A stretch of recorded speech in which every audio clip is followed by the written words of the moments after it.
Good afternoon, gentlemen. We're currently at week 6 in the Fantasy Football Pride League. Now, there's not a whole lot going really good in the fucking real life football. But as fantasy goes, your fantasy league manager, commissioner, whatever, is 5-0, dominating. Now, I tip my hat to myself. But some of you guys, y'all are doing pretty good. Let's take a look at last week where 99 Problems, but you ain't went against Bull City. 99 Problems just averaging 180 points. He's got 900 fantasy points to date. I don't know what to tell you, boys. I'm a monster. So I did get that one right. Want to know so far last week? Strippers. Mallet on 3rd and long. Now, Mallet on 3rd and long pulled out this victory. I had to go with Mallet on 3rd and long because I ride and die with Mallet, even though he's not starting this week. So right now, I'm 2-0 for my picks last week. Then we go to Polk High Panthers, Auto Draft King, Designated Drunk Drivers, as I called it. For some reason, Polk High Panthers just wants to waste $200. He wasted $2 in free agent auction this week, so we'll see if he even takes the guys out of the bye weeks out of his lineup. Really disappointed in Polk High Panthers, but 3-0 for last week's picks.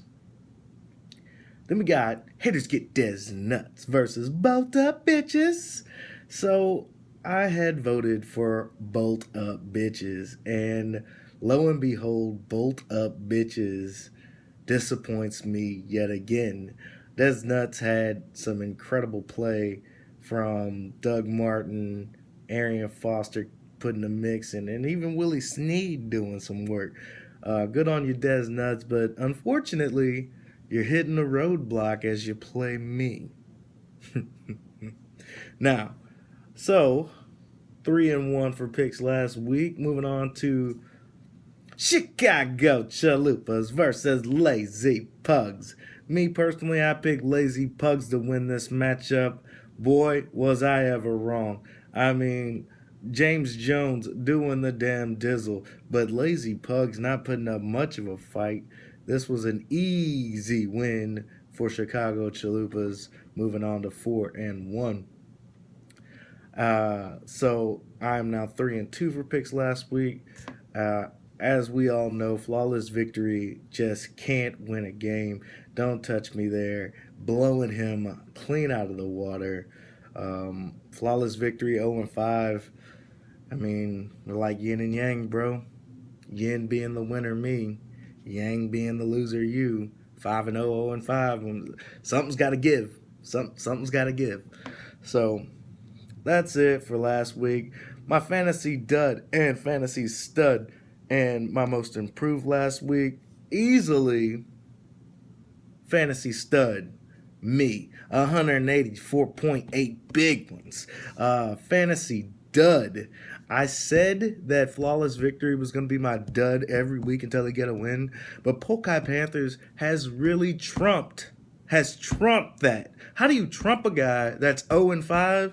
You absentee motherfucker. Step up to the plate. You were winning your division last week, and now you're I don't know. You have a chance to make the playoffs in that shitty ass division, yet you choose to be absentee and not show up. Polk High Panthers, you are my fantasy dud of the week.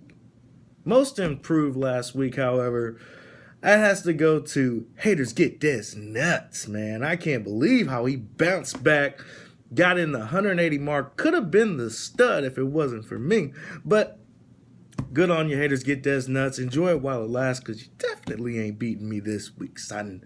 Moving on to the transactions of the week. This was a busy week as far as trades went. Like I said, we even had some people drop some people that I wouldn't have expected to be dropped. Jamal Charles went on the waiver wire. That should be coming up here soon. Whew, who's going to spend the money for Jamal Charles? I mean, this guy has been injured before for the season. Similar injury. What did he do after he came back from that injury? Oh, I don't know. He was just second in rushing behind Adrian Peterson, who won the rushing title that year. Oh, guess what? Both of those guys came off of knee-ending, season-ending injuries. And you just let Jamal Charles fall to the waiver wire? I don't know what to say. Except there was a trade that I'm glad didn't get vetoed. It was a solid trade. Keenan Allen, Dion Lewis, and Cam Newton all going into bolt up bitches lineup, while the only name that matters in that trade is Julio motherfucking Jones. Now, you pair that guy with DeAndre Hopkins, little A-Rod, we do the damn dozen. And once all my guys come back from injury, knock on wood, it's going to be even more explosive from 99 problems. But you ain't one hit me. So, some really good things going on. People trying to make themselves better. You best believe Julio's finna come with the thunder. So, let's go on to the matchups of this week, shall we? We'll start off with Polk High Panthers, considering I'm really concerned about this guy's well-being. I mean, is he going to keep these guys that are on a bye this week?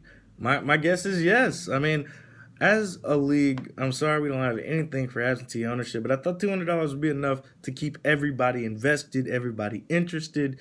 Who knows? Maybe we should put it up to 500 entry fee. Let's make this shit worth the damn.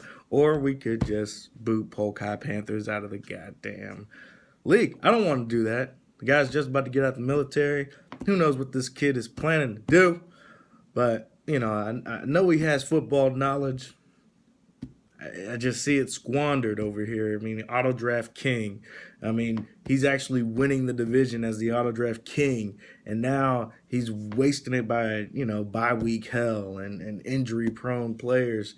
I mean, you got to do some work in this league. You can't expect to win and not look at your goddamn lineup. Get your shit together, Polk High Panthers. I got Chicago Chalupas winning that because of your lack of interest. Moving on to Flawless Victory and Ryan Mallett on third and long. Now, Flawless Victory, I can't even pick you to win this game, man. Until I see what Andrew Luck's arm looks like, and you got two wide receivers in Andre Johnson, T.Y. Hilton. It seems like Luck doesn't even like Andre Johnson. So, and then you got Kobe Fleener in there as well.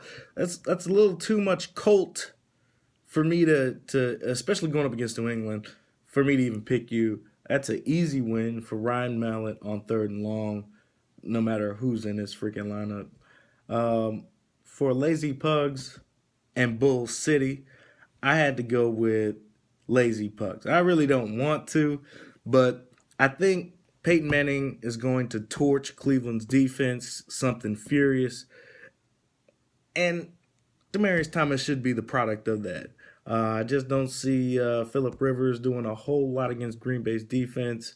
I'm giving this to Lazy Pugs. It's a close one, but Lazy Pugs for the win. Don't Touch Me There versus D.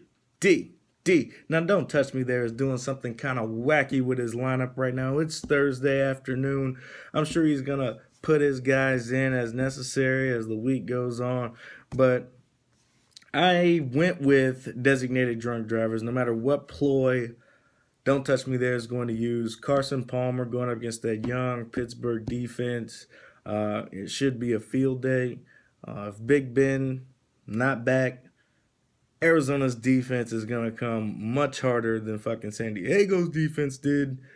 Kendall Wright, guy that I didn't want to let go, but I had to make a choice. Kendall Wright should be really, really active against Miami.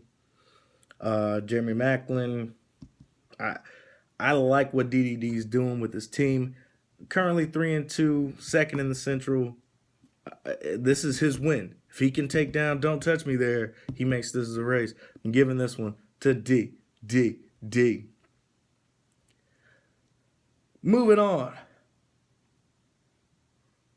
to Bolt Up Bitches and Classy Strippers. Bitches versus strippers. All right, who we got winning this one? Easy. Bolt Up Bitches. Why do you ask? Because Bolt Up Bitches isn't scared to make transactions, giving away the best player in fantasy right now to spread out his lineup. Cam Newton, instant starter on this man's team. Dion Lewis, instant starter on this man's team. Keenan Allen to replace his best player. Not a bad choice, just to fill out his roster that much more. I like Bolt Up Bitches roster. It's fair. It's balanced. Looking like Fox News in this motherfucker. So, Classy Strippers, his team isn't gonna wow you with beauty. I mean, it's not a sexy team, but it's a team that gets the job done. Don't think this will be an easy matchup, but I'm giving it to fucking Bolt Up Bitches. Now, for the game of the week, haters get Des nuts. Most improved last week, 180 points, going up against 99 problems, but you ain't one. Hit me. Now, 99 problems, but you ain't one averages 180 points. This guy just received Julio fucking Jones. Now, we'll see what happens on Thursday night, but I'm predicting a blowout. So, regardless, Aaron Rodgers, I mean, I got some guys on some bye weeks. This is probably my most vulnerable week to lose. I lost my manimal and fucking Gurley. It's gonna be interesting. Randall's out this week. I'm looking forward to McCoy coming back, but I'm not gonna start him this week. So it's really just my guys versus his guys. Andy Dalton versus A-Rod. Arian Foster probably has my backs beat by a long shot, but he's playing Jacksonville. Hopefully he doesn't go down with a hammy. Knock on wood. But this may be my toughest match yet. I got to give the win to 99 problems, but you ain't one. Leading the Beast in the East, first place. Leading the entire league in standings. You won't see a better team than mine. You won't hear of a better team than mine. It is nasty. Antonio Gates coming off that roid. Oh, yeah, he had a chip on his shoulder. He wanted something to prove. Get him, Antonio Gates. So, I love my team. I love where it's going. I'm going to see you guys in the playoffs. Who's going to be the first to knock off the juggernaut in the East? Won't be Des Nuts. Promise you that. All right, fellas. That's it for this week. Hopefully everybody has a good week in fantasy except Des Nuts. Good luck to the Texans. They should beat Jacksonville. If they lose to Jacksonville, I'll probably go to the hospital with alcohol poisoning. But that's all right. We'll be okay. Now, let us bid farewell. You guys have a good one.